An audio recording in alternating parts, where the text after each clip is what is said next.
Boris, buenos días. ¿Qué panorama tenemos con todo lo explicado en el tema del Congreso? Una vacancia presidencial, una nueva presentación de una moción que no tiene los votos necesarios. Aquí estamos como un tablero de ajedrez o de damas, si lo vamos más complicados, de damas chinas. ¿Qué está pasando? ¿Cuál es la interpretación del politólogo? Boris, bienvenido, buenos días. Buenos días, Néstor, y a toda la audiencia de Ánfora 22. Efectivamente, estamos seguimos en el proceso de cuestionar al Ejecutivo desde el año pasado las designaciones de todos los ministros, incluso el presidente del Consejo de Ministros, también, ¿no? El escenario de nuestra política peruana en las relaciones Parlamento-Ejecutivo siguen de conflictivas, siguen encrispadas, pese a que ha habido ya una presentación del presidente del Consejo de Ministros donde ha logrado el voto de confianza por parte del Parlamento. Entonces, lo que vemos es que desde el Parlamento la temática acción de control político frente a las designaciones del Ejecutivo, ¿no? Y a la vez el Ejecutivo está sufriendo también la presión del Parlamento con respecto a la figura presidencial, porque ya en este escenario tenemos la segunda moción de vacancia, porque la primera, como todos sabemos, fracasó. Y en esta segunda, la oposición ha logrado los votos necesarios para que se presente la moción. Ahora lo que sigue es que el Parlamento, en una sesión del Pleno, admita la moción de vacancia, y para lo cual se requiere 52 votos. En la presentación de la moción se han logrado 49 votos y es probable que alcance para que sea admitida los 52 votos. Pero eso es el segundo paso. El tercer paso es el paso definitivo y es el paso más difícil para el Parlamento, y según los conteos que se hacen de los grupos a favor y en contra de la vacancia, todavía está lejano que se alcance los 87 votos que manda el reglamento, que dicen se requieren 2/3 para que se dé la vacancia en el Pleno, ¿no? Entonces, estamos con dos procesos de control político al Ejecutivo, uno con respecto a los ministros, a dos ministros, al ministro de Justicia y al ministro de Salud, y que son recurrentes en el sentido de que es un proceso que venimos de los 7 meses, ¿no? Siempre ya el Parlamento vigilando la decisión de poner ministros por parte del presidente cada vez que sean ministros más competitivos, que cumplan los perfiles, que también tengan experiencia en la gestión pública. Y por ese lado está todavía un poco flojo también la actitud del presidente Castillo, que obedece a algunas interferencias del presidente del partido y también de su marco ideológico, que hace que no confíe en diversos especialistas. O por otro lado también hay una hipótesis que los especialistas de repente no quieren asumir cargos dentro de esta gestión del presidente Castillo. Entonces estamos viendo cómo se van a ir precipitando las cosas con respecto a las relaciones que tiene el Ejecutivo y el Parlamento. Hay una por parte del Congreso de querer en el año definir el tema de la vacancia presidencial. Eso se ha expresado ya en muchas voces de algunos grupos parlamentarios de total oposición.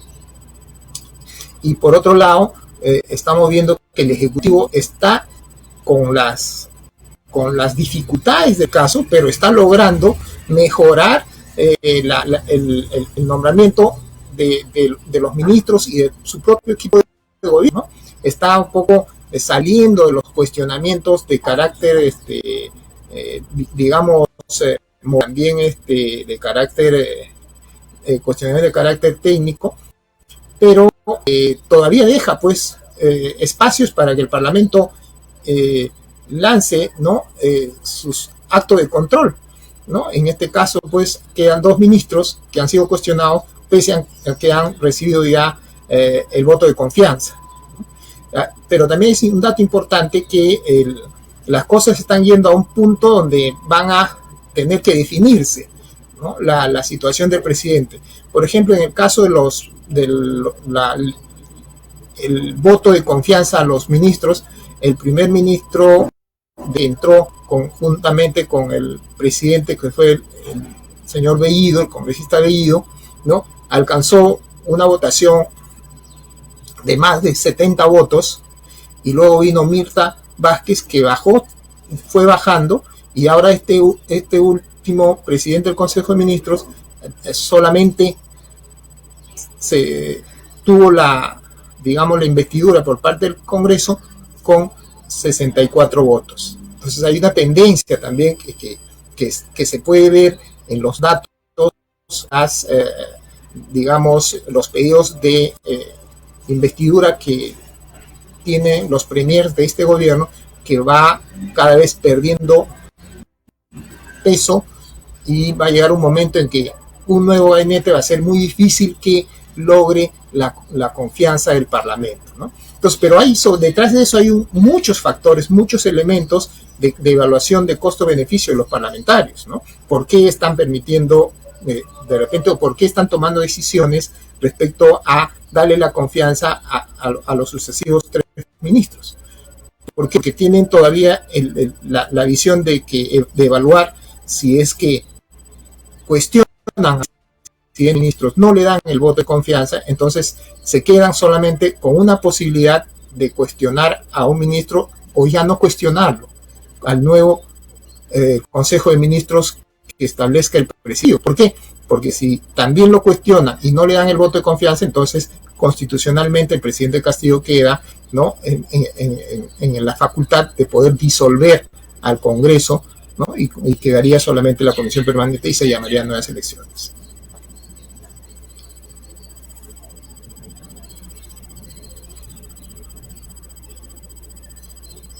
Agenda del Congreso, y ahí lo hemos titulado así, ¿no? Agenda del Congreso, vacancia presidencial e interpelación ministerial como sus prioridades más importantes de la mayoría en el Congreso.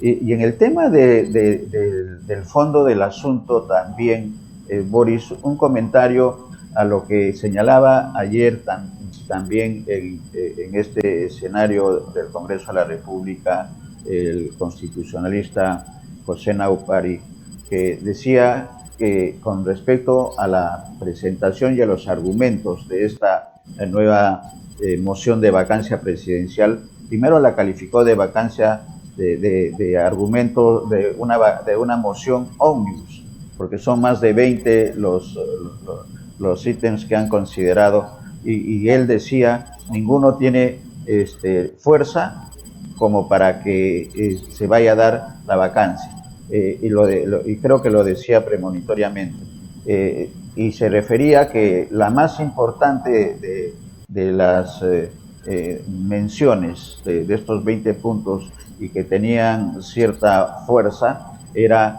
las declaraciones de la aspirante a colaboradora eficaz, Karelyn López.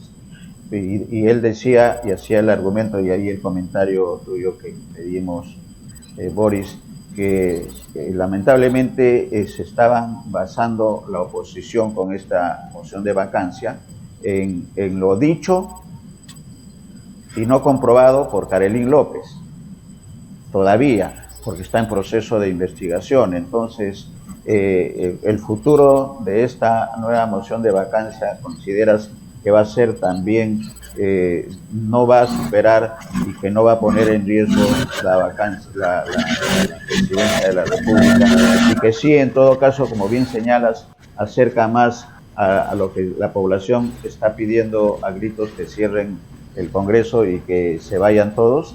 ¿Cuál es la visión, Boris?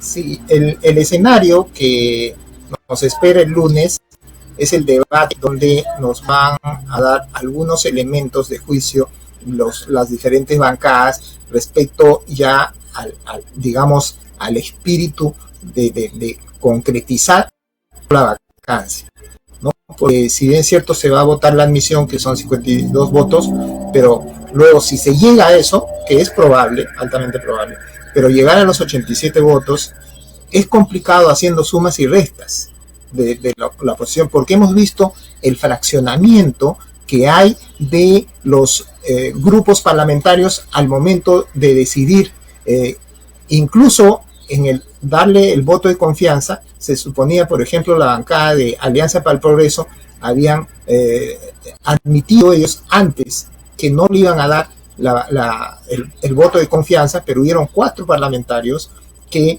le dieron, rechazaron el voto de confianza, ¿no? Entonces, 4 parlamentarios que votaron a favor, perdón, de confianza, y eso hizo que efectivamente se logre, ¿no? Y también la crítica ahora va al grupo parlamentario de Acción Popular, ¿no? Que 12 parlamentarios votaron a favor de la confianza. Entonces, la opinión pública está muy crítica con respecto a la coherencia de los grupos parlamentarios y están viendo a qué se debe, se pregunta el elector, se pregunta el ciudadano, a qué se debe de que estos grupos parlamentarios, por qué no mantienen, ¿no?, una coherencia y una disciplina en el voto, ¿no? ¿Qué es lo que está pasando o qué negociaciones hay dentro del Congreso y dentro del Poder Ejecutivo con el Parlamento para que esto no se viabilice, ¿no? Porque era importante un signo. Por ejemplo, una hipótesis fuerte respecto a que le han dado el voto de confianza es que los congresistas no quieren dejar el cargo, porque ya estarían frente entre la espada y la pared para la próxima presentación del Consejo de Ministros. Ahora, desde el punto de vista de los argumentos que hay de los 20 presentados en esta moción de vacancia, efectivamente la mayoría de los argumentos, ¿no?, tienen que ver con trascendidos con hechos que todavía no se han comprobado, digamos, y que no hay una evidencia técnico formal por parte de las instituciones que digan si efectivamente esto se ha realizado. Todo está en proceso de investigación. Ahora, últimamente se está viendo que de repente podría salir, ¿no?, una declaración más fuerte por parte de su ex secretario de Palacio de Gobierno, que podría ligar un poco más fuerte digamos, supuesto, supuesta participación del presidente Castillo en todas estas negociaciones, ¿no?, para favorecer a empresas, etcétera. Entonces, el escenario, ¿no?, todavía no es un escenario que nos diga que efectivamente es probable, ¿no?, que gane la vacancia en la votación. Ahí todavía es improbable, ¿no? Entonces, por los votos que van emitiendo los grupos parlamentarios, porque al final lo que es los votos. Ahora, con respecto a la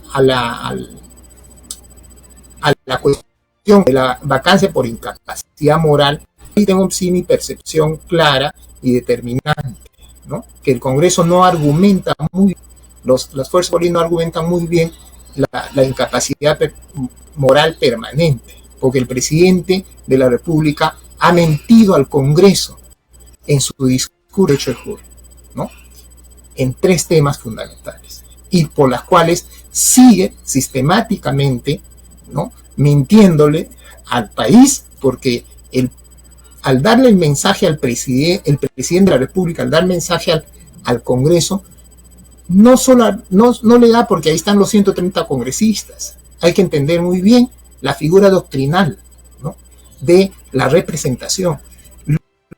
Porque los 130 representantes representan a la nación en su conjunto. En términos simples, el presidente va como al pueblo representado. Va a dar su mensaje al pueblo a través de su representante. Por eso que va al Congreso. Entonces, en ese sentido, ¿no? El presidente lo que ha ofrecido, ¿no? Ha mentido al Parlamento diciendo que va a reducir su sueldo, que va a reducir los sueldos de la administración pública, de los sueldos dorados, ¿no? No ha cumplido y permanentemente sigue arrastrando esas mentiras. Otra cosa es que en campaña pueda un candidato puede decir hacer ofrecimientos, eso que entienda bien la opinión pública. Se puede hacer muchos ofrecimientos y que al momento de llegar por las dificultades no las puede realizar, pero es diferente que un presidente de la República, y esto no solamente es para el presidente Castillo, esto es para todos los presidentes que vendrán, ¿no? Que un presidente cuando va al Congreso, ¿no? Si al Congreso le dice yo voy a hacer en políticas públicas A, B, C y D cosas y no las hace, teniendo la absoluta posibilidad y teniendo la absoluta capacidad y teniendo la absoluta formalidad de poder hacerlo, eso es ya causal de vacancia por incapacidad moral.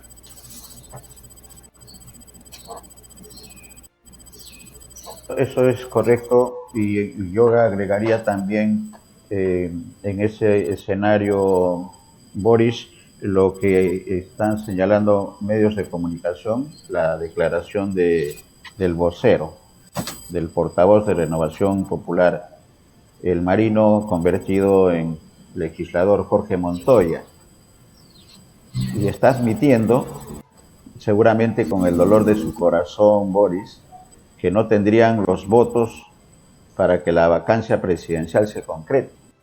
Y tú lo has dicho muy bien. Y en el voto de confianza se ha visto la tendencia, 64 votos. Entonces, la pregunta cae por su peso, ¿no? ¿A qué está jugando políticamente la oposición? Hablábamos del acuerdo nacional, de un punto de encuentro, de un punto de unión para empujar el carro llamado Perú, y parece que no está en la agenda de la oposición este tema, que lo señala no solamente los analistas y politólogos y expertos en tema de desarrollo, sino la población misma, el ciudadano de a pie. Es una situación extraña, por decirlo menos, porque detrás pues están los grupos de poder que están perdiendo algunos privilegios y algunas situaciones, y que no reconocen finalmente hasta este momento, 8 meses de que asume la presidencia Castillo, con todos los errores que tiene Castillo, pero es el presidente elegido, porque no solamente tiene errores el legislativo, la presidencia de la República, el Ejecutivo también cometen cada error. Ahí está el resultado de las encuestas y de la aprobación. Ninguno pasa la aprobación, y la desaprobación están empatados, 62% de la presidenta del Congreso y en cifra similar del presidente de la República. Entonces, el ciudadano de a pie, ¿qué tiene que hacer? ¿Qué es lo que tenemos que hacer los peruanos para que haya un poco de reflexión en los congresistas? ¿Cuál es el futuro inmediato, Boris? Somos optimistas por actitud ante la vida, pero no todos los peruanos están en la misma línea, y muchos están perdiendo la paciencia porque no tienen trabajo, porque no hay condiciones, porque los servicios básicos que tiene obligación el Estado no está llegando a todos los peruanos, y la visión limeña, la comodidad limeña tampoco es tan cierta, porque en las zonas urbanas marginales las necesidades son tan iguales que en el mundo rural de nuestro país. ¿Cuál es la conclusión de todo esto, estimado Boris? Sí, yo creo que hay dos cosas que se tienen que hacer a nivel de los representantes, tanto el Ejecutivo como el Parlamento, en este proceso político, ¿no? Que deben llevar, y uno es que deben ser más transparentes y decir, y poner las cartas sobre la mesa y decir, mira, yo por el país quiero esto y por el país yo voy a dejar de pedir esto. ¿Ve?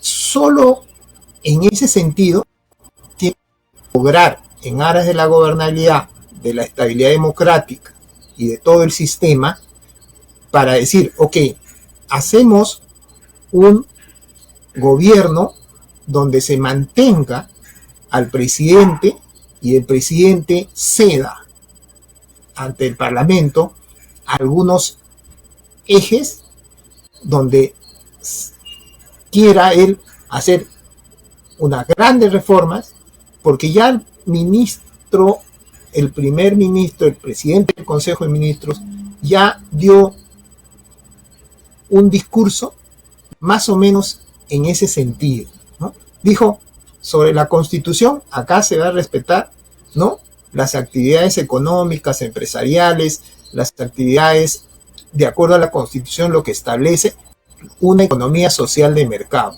Ya descartado de manera implícita, ¿no?, ir con el tema de el cambio de Constitución. Solamente dejó abierta el tema de que si la población pide eso, dentro de un espíritu democrático se tiene que procesar, y lo tiene que procesar el Parlamento, por ejemplo, ¿no? Para un ejemplo. Entonces,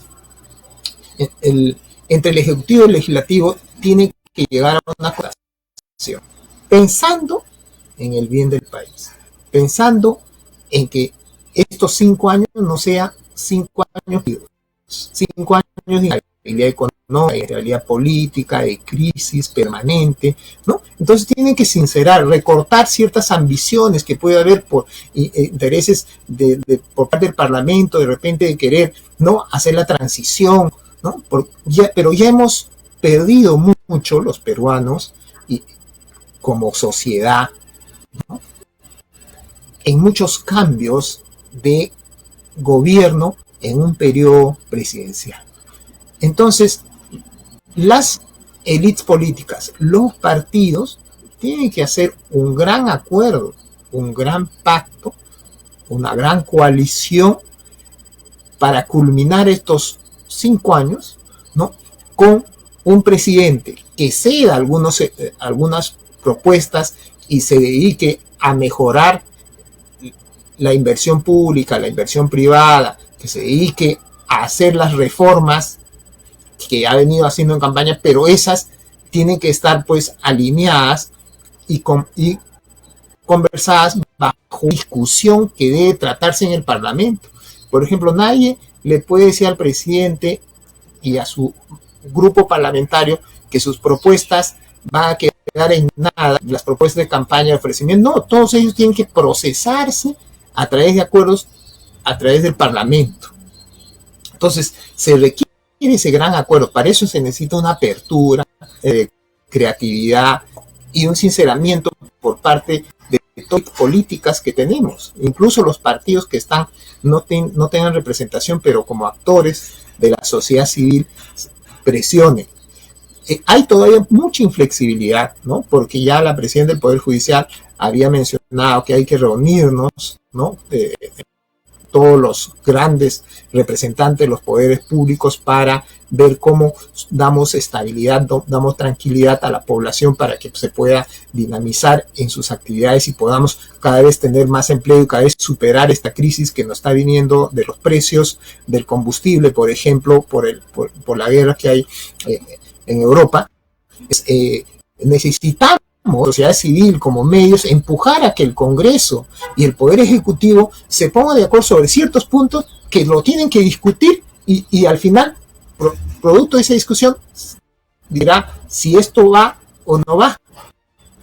Entramparse en posiciones antagónicas, en posiciones inflexibles, en un derrocarle como dé lugar, ¿no?, al presidente, y el presidente también mantenerse en su posición de querer hacer ciertas reformas, ¿no? Sin pasar por el Parlamento, o también de seguir poniendo ministros, gente que pueda estar vinculado y haciendo negocios turbios a través del Poder Ejecutivo. Entonces, ahí se tiene que sentar tanto Poder Ejecutivo como Poder Legislativo, y a través de una presión de la sociedad civil para que se llegue a un acuerdo. Porque no podemos seguir.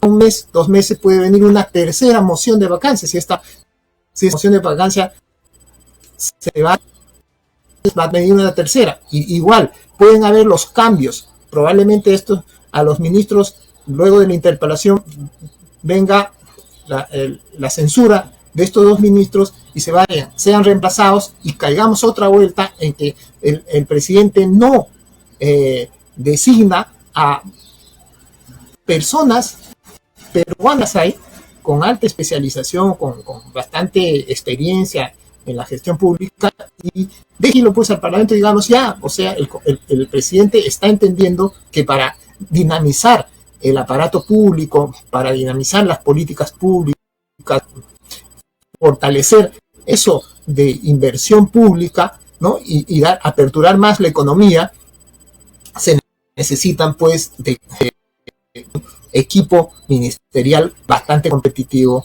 ¿no? Bastante meritocrático, ¿no? Todo que se comporte de acuerdo a la ética pública y dentro de la transparencia en el ejercicio de su función. Correcto. Excelente, excelente, Boris, porque has dado la ruta, ¿no? Estabilidad. Para tener estabilidad tiene que haber apertura, pensando en el Perú. Y para llegar a ¿qué? A un gran acuerdo.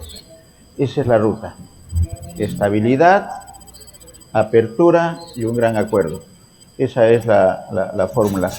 Yo creo que esa es una línea viable y posible. Esperemos que el tema de la moción de vacancia, la vacancia que está en la mente de la oposición, pues termine por cansar mentalmente a sus promotores, y piensen en el Perú, y con esta fórmula que estamos conversando y que las propuesto, es posible hacerlo. Va a quedar en agenda un tema, si te parece, Boris, para la próxima conversación, el tema de la izquierda latinoamericana, lo que está ocurriendo en Chile con el presidente Gabriel Boric, lo que parece que va a ocurrir también en Colombia con el presidente, con las elecciones presidenciales, y en la que parece que Gustavo Petro está en un lugar expectante en las encuestas, con el apoyo de los jóvenes. Estos jóvenes que han tenido su cuota de sangre, no la cuota de sangre que está pidiendo el legislador Marino de Renovación Popular. Yo no sé a qué se refiere, y eso también tiene que precisarse. No sé si los medios de comunicación de señal abierta lo hagan, pero hay que poner el tema siempre en agenda. Gustavo Petro, volviendo al tema, Gustavo Petro parece que va a ser el nuevo presidente. Y hay un deslinde con respecto a esta nueva izquierda que un escritor cubano, se me ha ido el nombre, Reynoso creo, ha señalado que es la nueva izquierda en Latinoamérica. Ese es un tema interesante que podemos conversar en la próxima conversación que tengamos. Quizás un breve comentario a este tema que estamos dejando en agenda, estimado Boris.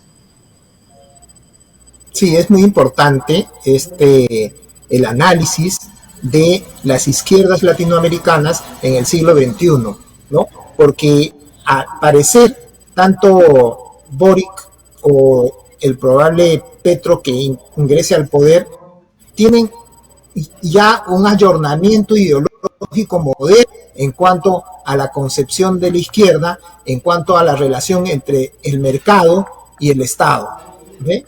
Pero lo que no encontramos eso en la izquierda del Perú.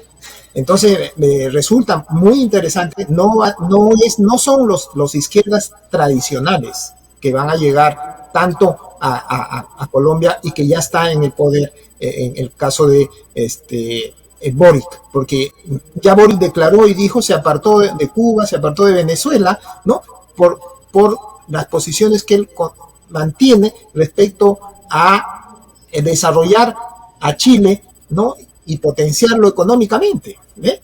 Eso es una prioridad de Boric.